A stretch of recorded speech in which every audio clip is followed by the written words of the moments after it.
Hey, and welcome. This episode is for all of you trying to tackle webinars. And even if you are not trying to tackle webinars right now, I guarantee you that after this episode, you're going to want to. Our guest today is the head of global marketing communications for an analytical instrumentation company, and she is creating, publishing, and promoting more than 40 webinars a year. She's got a 45-step process she uses to do that, and she has seen a massive shift in brand awareness and brand trust with her approach. And so today she'll talk to us about how to go about creating what she calls binge-worthy webinar content, what she thinks we may be doing wrong with our current webinars, how to execute and promote webinars well, and what success looks like with a strategy like this. So listen up. Welcome to Content Marketing Engineered, your source for building trust and generating demand with technical content. Here is your host, Wendy Covey. Hi, and welcome to Content Marketing Engineered. On each episode, I'll break down an industry trend, challenge, or best practice in reaching technical audiences. You'll meet colleagues, friends, and clients of mine who will stop by to share their stories. And I hope that you leave each episode feeling inspired and ready to take action. Before we jump in, I'd like to give a brief shout out to my agency, True Marketing. True is a full-service agency located in beautiful Austin, Texas, serving highly technical companies.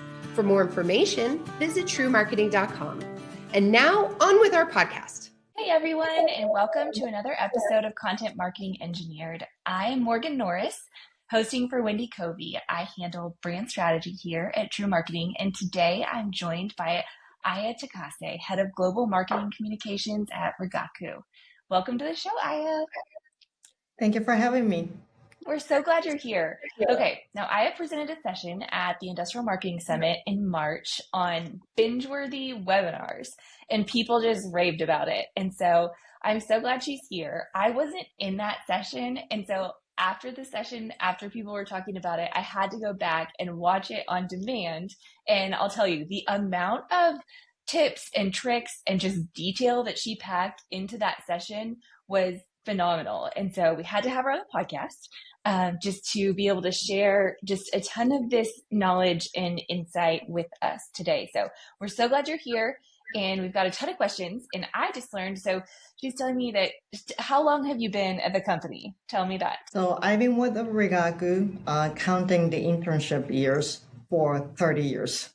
For 30 years, and you're now head of global Marcom, but you started not in marketing, you started, tell us where? As a scientist in the lab. Yeah. Okay. So this whole time, as we bounce around and we might be talking about working with subject matter experts and things like that, you were the subject matter expert for a long time. So you know the expertise from both ends, which is awesome. That's such a great person to have in our wheelhouse. So that said, you are doing something like 40 plus webinars a year. Is that right? Yes, overall. Okay. Okay, so talk to us about what made you double down on webinars as a content engine, as a strategy. So most of our subject matter experts are scientists. There are chemists, biochemists, some physicists, and there are many different ways to get their expertise out there for inbound marketing. But if you approach them and ask them to write a blog article, they would go, "We don't do that. What's that? How do we do that?" And I tried to kind of help them learn how to write blog articles, case studies, and all those things, but it was a struggle. But if we ask them to just use PowerPoint and present their knowledge, they can do it. If they know how to do it, they've done it many times before. So I realized that, you know what, that this is the way to get those subject matter experts out there to share their expertise. So we chose webinar as the tool. So you found if you could just get them talking, that worked. The second they had to put pen to paper, that was a blockage. But if you could get them talking, that was a way to do it. When it comes to like a blog, articles, those scientists, they have written a lot of academic published papers. So they can write. in that very academic style. But blog articles and the marketing content, they need to be written in a very different way. And that's just, some people are not comfortable about writing in that manner as scientists. And it just takes forever. And it's just harder for them to do. For sure. So the title of your session at IMS was around this idea of binge-worthy webinars, which I would say is kind of an oxymoron when you think of technical B2B content. So most marketers wouldn't think of webinars that way. Talk to me about this concept of binge-worthy webinars. Where did that come from? How do you approach webinars so that they're binge-worthy content? So that's a very good question. When I started as one of the SMEs, I was the presenter. I was presenting very technical content as scientist. And when I was doing it, I did not think webinars can be binge-worthy.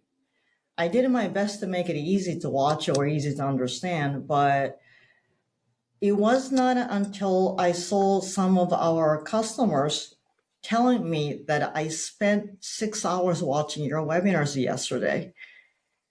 And I thought, like, really? That's when I realized that, you know what, those webinars can be binge-worthy. If you're just sitting in front of your computer and watch 6 hours of webinars, that's binge watching. And that's when I thought, you know what, this is doable. And I thought, why not? Were there specific topics, or is there an example of, how do you take a topic that's sort of boring or you would think of as one of those deep, dry, technical, scientific topics and turn it into something engaging and binge-worthy where I want to watch the next one? So it actually depends on the audience. And I will share two typical examples. So if your audience is also very technical, let's say that you're talking to fellow scientists as another scientist, then one of the keys is the topic itself might, seem dry to people outside of the specific field you're in. But if you're in that field, there are a lot of complex concepts, for example, or very complicated techniques, difficult to master. And a lot of people, I believe, pretend that they understand it, but they don't. Mm-hmm.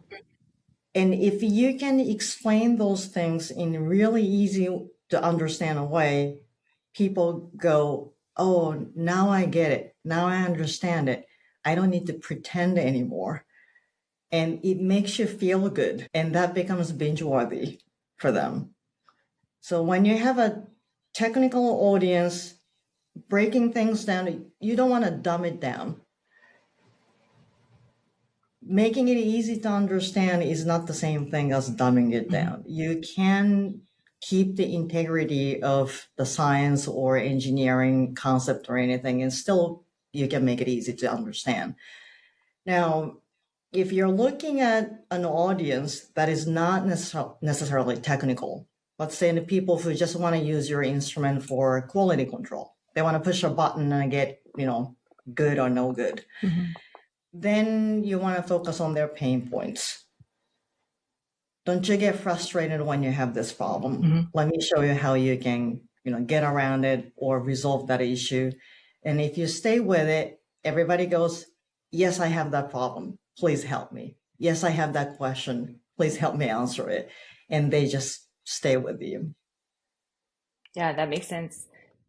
So sticking with that really kind of technical depth where you're simplifying something that people might not know, or really pushing into their pain points and guiding them through that way. I like that. You shared at IMS some key mistakes that marketers make in webinars. What are those? What kinds of things are people really missing the mark on? What are we doing wrong in our webinars? It's okay. You can come down on us. And I have to say, I've made those mistakes too at the beginning.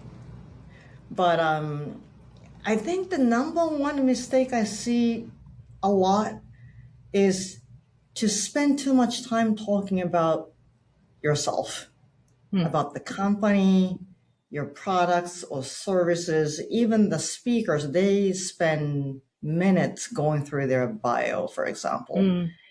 And if people want to know what your company does, just ask Google, right? They didn't come to your webinar to learn about your business, right? They came to your webinar to learn about whatever technique or tricks or good practices you advertise that you're going to talk about. So I would just get to the point. You don't need to spend 5 minutes talking about your company. That's one of the very common mistakes I see. That's great. What about keeping people engaged during a webinar? I mean, I always think even a lot of times, I might even sign up for a webinar and oftentimes I'll log in, but then I find myself, if it's not immediately engaging, I'm all of a sudden doing 3 different things while that webinar might be on in the background. But it's really easy to lose interest when you're sitting at your desk and you've got a bunch of other things to do. So how do you keep people checked in and really plugged in during a webinar? So there are many things you can do to keep everybody engaged. The number one, stay with your audience's interest and the pain points, and you have to talk about what they care about. Don't talk about what you want to talk about. Right? That's number one. And number two, you can use polling questions, or you can share links in the chat. Do something that are interactive. Those are all good. But let's say that you want to use polling questions to keep everybody engaged, but you don't want to do it too often, right? If you do it, I don't know, if it's an hour webinar, I'm going to say probably 2 or 3 times is good. You don't want to do 10 polling questions. Then you have 5 to 10 minutes of gap in between, let's say 2 polling questions. Now you need something you can do to keep everybody engaged very often, and that is asking a rhetorical question. For example, if you're talking about a topic XYZ, you can just say, what is XYZ? What do people use XYZ for? Have you ever used one before?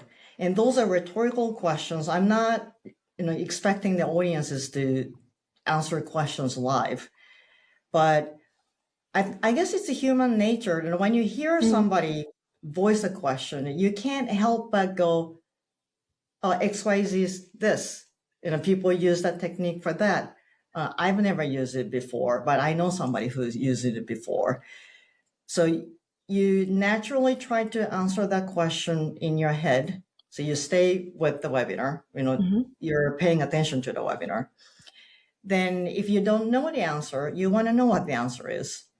Or you want to know if you got the question right. So you stay with it and you stay tuned. Okay, what's the answer? What is the thing I don't know about this topic? And I learned this technique actually from BBC News app. I used to read BBC News, in the morning on my phone. Yeah. And I realized that their news articles are very engaging. I found myself just reading it, just keep reading it. Then I thought, what is it about the way they write those articles that keeps me engaged? And I realized that they have all those headlines in question forms. Like, what happened? Why did this happen? Who is responsible? What does this mean to the economy? And when I see that headline in a question form, I can't help but read the rest of it because I want to know the answer to that question. Makes complete sense, but I've never thought of it that way. Yeah. So if you watch the recording of my presentation on IMS, you probably realize that I was asking a lot of rhetorical questions during the presentation. And not just for webinars, any presentation, I think it helps. Yeah, you were doing it and I wasn't realizing it as I was watching your presentation. I got in there. No, that's so great. That's so helpful. What about preparation? How much, you said these scientists in particular, they're more comfortable talking through this and presenting it that way than sitting down and writing a blog article. But how much preparation are you recommending? Are you scripting these? Are you just having a conversation? How much work is going into the slides? Like, talk to me about what kind of prep work you're putting forth before you're putting a webinar out there in the world. A lot. A lot. So much. A lot. We put a lot into the preparation stage. So of course it depends on how experienced the particular speaker is. The more experienced you are, probably the less work you can put into it. So scripting, should we script it or not? And I don't recommend scripting, what you're gonna say during the webinar, because if you do it, you will sound scripted. And when you sound scripted, it becomes very much of less engaging, thing to listen to. So I wouldn't recommend it. You can have some bullet points, but don't script it. The process of preparing for a webinar, and I'm the one who is training an SME. And this SME has not done a lot of webinars. And first, I will help him understand what audience is, wanting, or what they care about. By interviewing him and asking him questions, I would ask him, okay, so who's your audience? And more often than not, they go, I don't know. Okay, so that's a start. You need to know who your audience is if you're going to build a presentation for them. So then he goes to his computer, comes back, and a couple of days later, okay, so I know who my audience is. Now let's continue. Then he explains who his audience is. Then, okay, then what is your flow? What is the outline of your presentation? And I check the outline. And sometimes the outline is how the speaker thinks about the subject. And the common mistake there is that you're making a lot of assumptions about what the audience knows, because you know. But usually your audience doesn't know any of those things you have in your head. Right. So I have to point it out to the speaker, hey, you know this, so you just say this and you assume that everyone's going to understand it, but I don't think your audience knows that. Then they're going to get really confused. So from that on, it's a process of me trying to put myself in the audience's shoes and observe the presentation, go through dry runs many times, and go, I don't understand what that means. You never explained what that was. You never defined that term. That order is confusing. And go many, many rounds to refine the presentation, including the text size is too small, or you have too many things on one slide, separate them into 5 slides. And we do that for 3, sometimes 4 or 5 times, depending on the presenter. And that's a long process, but it's worth it. Is your preferred format always one presenter with a set of slides, that presenter's live on video, or is it ever multiple presenters? What's your kind of preferred setup for those educational webinars?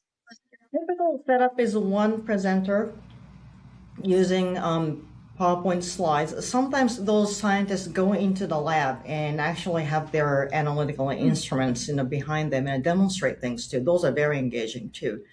But in most cases, one presenter and at least one host who can deal with the Zoom setting and the Q&A and the polling questions and keeping everything on time.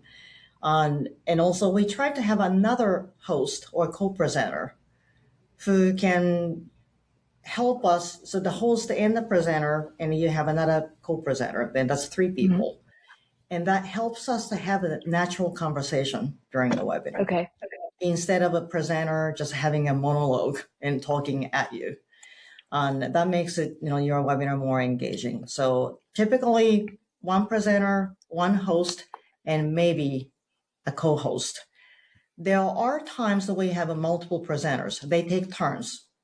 If the topic is, one thing and we have different analytical instruments that are used, for that topic, then we pull multiple scientists into one webinar to talk about one thing, but they just talk about their expertise one by one. Yeah. We did that too.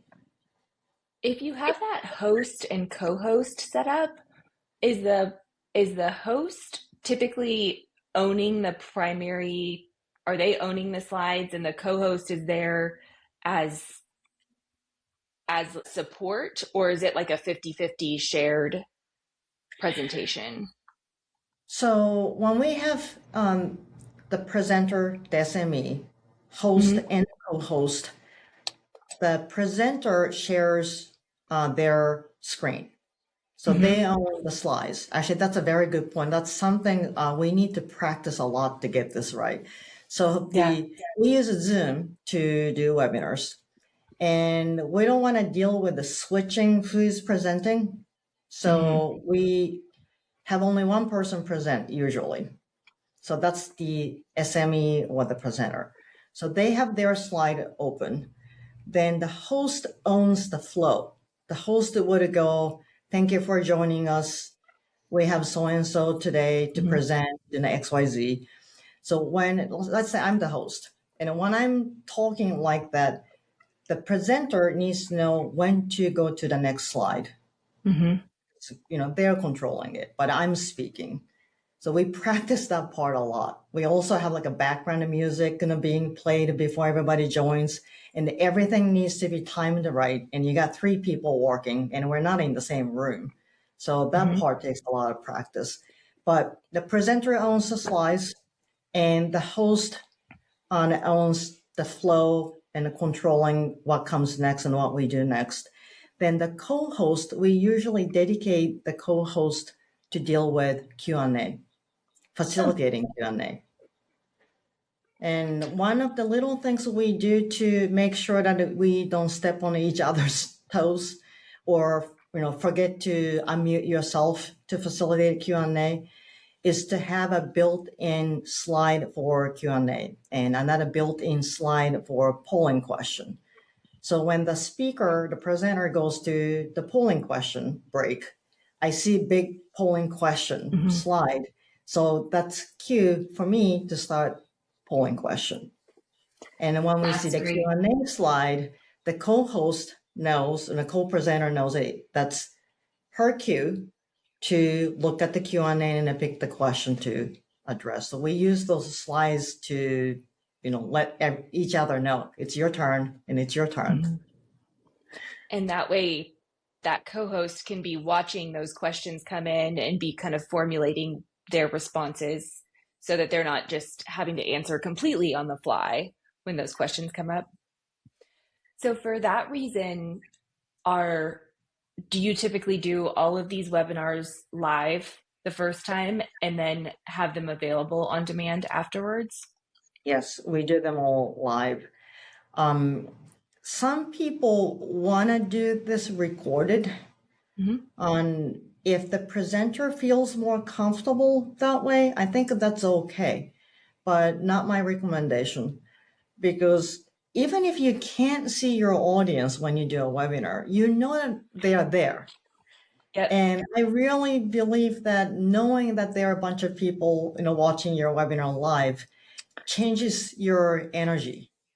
The tone of voice, the basic expression, everything changes. If it's a recording, your performance is not the same. I agree completely. And you start to get it in your head that, we could just start over, or we could, make a change. That never ends. Yep. It's a never ending cycle. So that said, you've got this live recording and then you've got it so that you can use it on demand later. But then there are, of course, a bunch of things you can do afterwards. So tell us what you do to promote and repurpose your webinars afterwards. I feel like you said you have like a 28-point checklist on repurposing webinars or promoting webinars afterwards. Tell us some of those things that you do.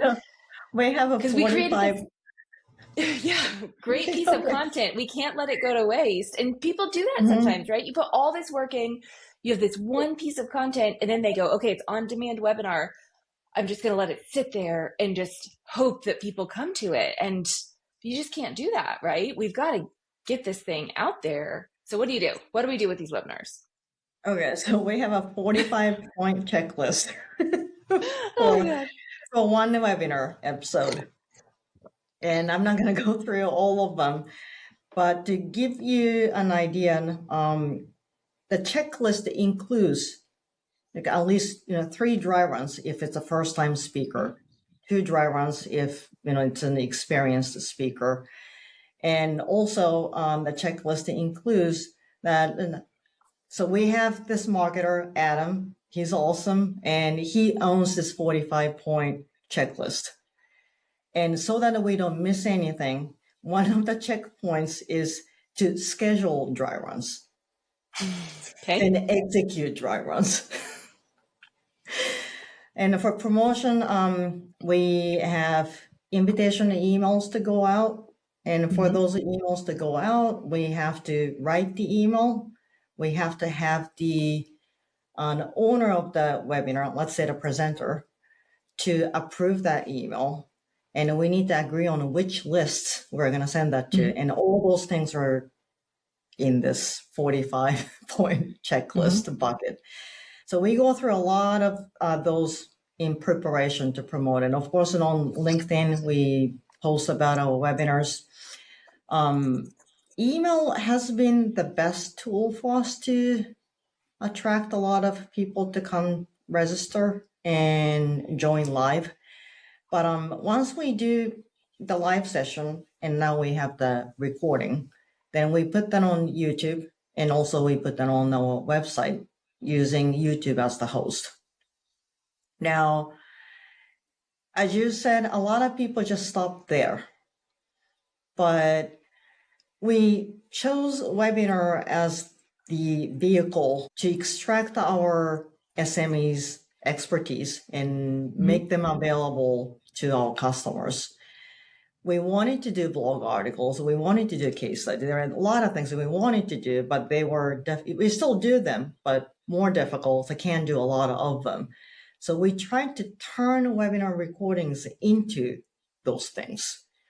So number one, we take the transcript and turn that into written summary. If you don't want to sit there and watch 1 hour video, you can just kind of skim through the written summary to get the gist of it. And once we have multiple webinars on one topic, let's say, then we try to create like an ebook or white paper or playbook, blog articles, case studies. You can extract a lot of written content out of it.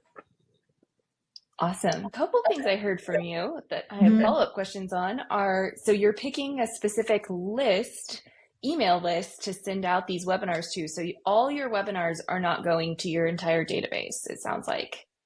Is that right? Correct.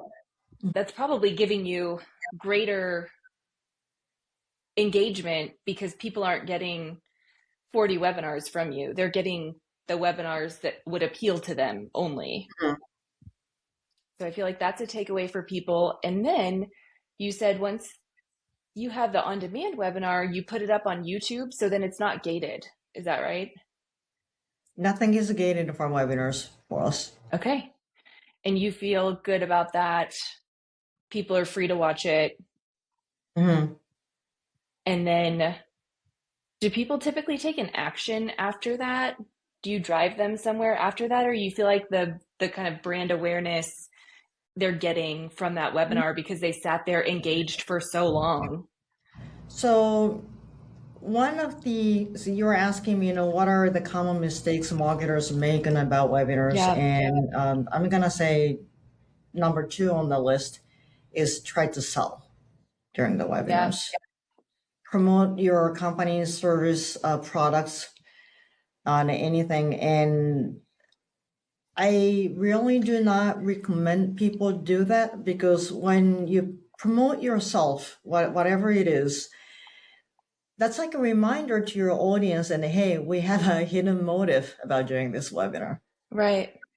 And the second you do it, you lose your credibility. Yeah. If you don't do it, you can be the expert, you know a lot about this subject, and people can just listen to you and go, yeah, I learned a lot, thank you. But if you promote a little bit, then they go, oh, you're biased. Now I don't know if I can trust everything. Right. You said. Right. You sold me something. You were trying to sell me something. And you know what? Yeah. When I think about even marketing wise, some of the best marketing information I've gotten is from webinars when they didn't sell me anything, but I sat there for an hour and watched a webinar, and there's a tiny logo in the bottom of the corner of the screen that I sat there and stared at for an entire hour. They didn't sell me anything. They didn't talk about their company at all. But you think about that level of brand awareness. If I got somebody to stare at my client's logo for an hour, that's a huge brand awareness win. And I know exactly what company that webinar came from. And I have a lot of respect for them because of the information that they put out and gave me for free. So that's a really interesting concept, because I think it's so hard for us to create something and put all that effort into it and then not try and sell something at the end, It takes the discipline, but you got it. If you watch a webinar, they are not selling anything to you, but it was so good that you spend an hour watching it, and there was a little tiny logo there, and that depending on the subject, that can become your go-to webinar company. I want to learn more from this company or this speaker. Then if you do it a couple times, 3, 4, 5 different webinars, then you will never forget that brand. And if you ever need anything in that industry, you're going to go, I'm going to call that company, because you remember it. And we got those calls from the webinars we did in the past. I can't tell you how many times I went to meet a customer on the Zoom call or in person, and they go, we watch your webinars. That's how we learned about your company. That's amazing. Yeah. Well, good. So people are asking me, we got to get our brand out there. How do we get brand awareness? So we're hearing it from you on webinars. That's awesome. So my last question was, if somebody fixes one thing in their webinars that they're working on right now, what should it be? It sounds like stop trying to sell stuff in there. Any other specific, just one-off tips and tricks people should? There are many things, but if I were to pick one, this is a little bit of cheating. I'm going to pick kind of overarching thing. Go for it. Stop talking about what you want to talk about and start talking about what your audience wants to hear about. Great. I think that's perfect. Well, thank you so much. This is so helpful. I think there's so many just little tidbits in here that are so helpful. And I think that webinars are something that I feel like everybody's got on their list, but sometimes it's hard to get started or hard to know how to do it well. So I really appreciate that. If people have questions for you or want to reach out, what's the best way to get in touch with you? LinkedIn probably is the best way. There are not a lot of Takase, I don't think, in it. My profile URL is Takase, just one word. So reach out to me on LinkedIn. That would be the best. Yeah. Well, thank you. We appreciate you sharing your expertise with us today. Thanks for joining me today on Content Marketing Engineered. For show notes, including links to resources, visit truemarketing.com/podcast. While there, you can subscribe to our blog and our newsletter and order a copy of my book, Content Marketing Engineered. Also, I would love your reviews on this podcast. So please, when you get a chance, subscribe and leave me your review on your favorite podcast subscription platform. Thanks and have a great day.